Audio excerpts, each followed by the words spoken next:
dad badan ayaa wali isweydiinaya qofkii ka dambeeyay dilkii Allah u naxariistay Almaas Elman Axmed oo u geeriyootay xabad madaxa uga dhacday iyadoo ku sugan gudaha xarunta xalane ee magaalada Muqdisho.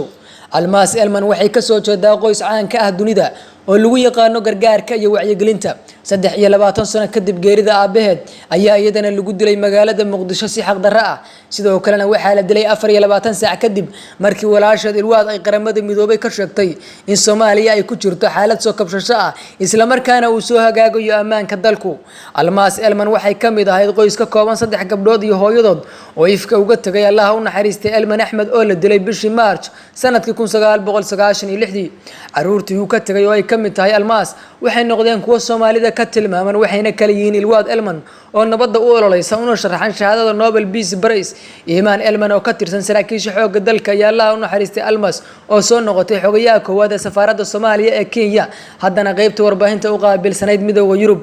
taliyaha ciidamada booliiska Soomaaliyeed General Cabdi Xasan Xijaar ayaa sheegay in dawladdu ay baari doonto dilka Almaas ayna shacabka Soomaaliyeed la wadaagi doonto natiijada baaritaanka.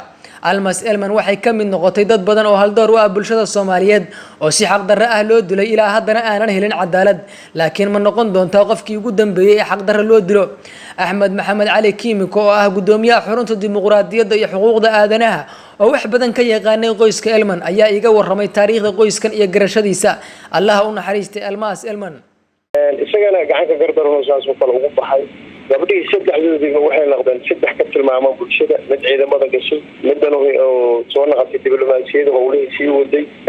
mid kale noqotay yani qof international figure UN ki shaqoos culus ka qabatay Soomaaliya magac soo hoysay waxaa kaloo ka sii daraa fartuun hooyada lafteeda markay timid naboor weynaa bariga jiray iyadana gudoomiye ka noqotay waa family wada activista markasana u helay difaaca xuquuqda aadanaha iyo horumarinta dalka iyo nabadeynta sababtoodaas marka qofku markuu wanaag u sameeyo hadii xumaan loogu bedelo waa dhibaato.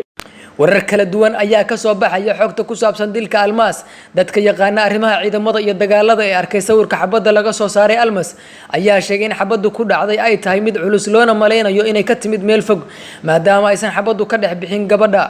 Korneel Cali Macow oo kamid ah saraakiisha hore ee sirdoonka iyo nabad sugidda qaranka ayaa iga warramay waayo aragnimadiisa falkii ka dhacay xarunta xalane iyo baaritaano hordhac oo soo baxay oo ay soo saareen safaarado ay kamid tahay midda Mareykanka ee Muqdisho.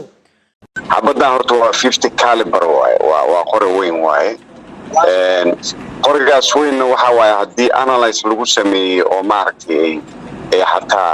waayare ay isdhaafsadeen oo ahaa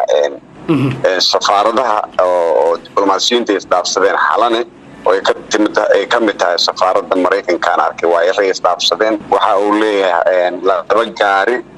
ayuu raadaarka uu na tusay oo dhaqdhaqaaq ka sameynaysa dhinaca ka baxsan airport-ka waliba ayto dhinaca maarag oo mid kamid ah oo maaragtay xabad ugu soo riday kii kaleeto dhaqdhaqaaqaas waan aragnay baabuurka soo riday waa noocyadiisa way sheegayeen laakiin waxa waaye xabadaas waxay ahayd xabad meel fog ka timid qore culus oo ahaa oo maaragtay oo tiiro dheer oo soo qaboobay. Cabdullaahi Nuur Xashan Xaashi oo sidoo kale ah sargaal hore oo ka tirsanaa hay'adda nabad sugidda iyo sirdoonka qaranka ayaa qaba aragti ka bedelan Korneel Cali Macow. Xaashi ayaa aaminsan in baaritaan fog lagu sameeyo arrintan oo aan lagu soo koobin kaliya in xabaddu tahay mid ka timid meel fog, isagoo sheegay in mararka qaar xabad meel dhow ka dhacday oo qofka dhex fadhiisan karto aysan ka bixin dibadda xabad ka timid ay ku dhacday marxumadaas inuu jiri karo gudaha lafteeda in xabaddu ay ka timid oo aan mataqaanaa inta la yiraahdo xabad ayaa dibadda ka dhacday inaan arrinta sidaas loo yareynin ayaa waxoogaa iga soo baxay markaan arkay waxyaalaha oo iskroos gareynaya. marka haddii ay sababtu tahay mid kastaba waxaa jiro qaab xabaddu markay qofka ku dhacdo inay kor uga soo dhacday inay toos ugu dhacday inay dhinac uga timid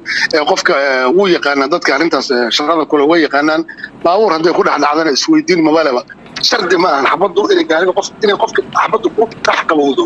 ama xabaddu ay dhex gasho qofka shardi ma aha inay xabaddu meel fog ka timid ama inay meel dhow ka timid labadaba iyadoo xabaddu ka timid qofka xabaddu kana bixi kartaa kuna dhex mataqaana dami kartaa. taliyaha ciidamada booliiska Soomaaliyeed Korneel Cabdi Xasan Xijaar ayaa sheegay in dawladda Soomaaliya ay baari doonto dilka Almaas ayna shacabka Soomaaliyeed la wadaagi doonto natiijada baaritaanka.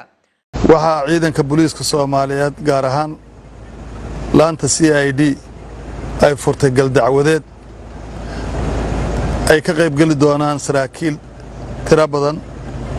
oo oo khibrad u leh baadhista dembiyada noocan oo kale ah wixii ka soo baxana waxaan la wadaagi doonaa ummadda Soomaaliyeed dalka gudihiisa iyo dibaddiisaba. Almas Elman waxay ka mid noqotay dad badan oo haldoor u ah bulshada Soomaaliyeed oo si xaq darro ah loogu dilay Soomaaliya ilaa haddana aanan helin cadaalad, laakiin ma noqon doonto qofkii ugu dambeeyay ee xaq darro loo dilo. Waa su'aasha dad badan maskaxdooda ka guuxaysa. warbixintan waxaa idiin soo diyaariyay Samafale Cabdi iyo dhammaan bahda warbaahinta Wadaagsan Production. ku mahadsan idin daawashadiina.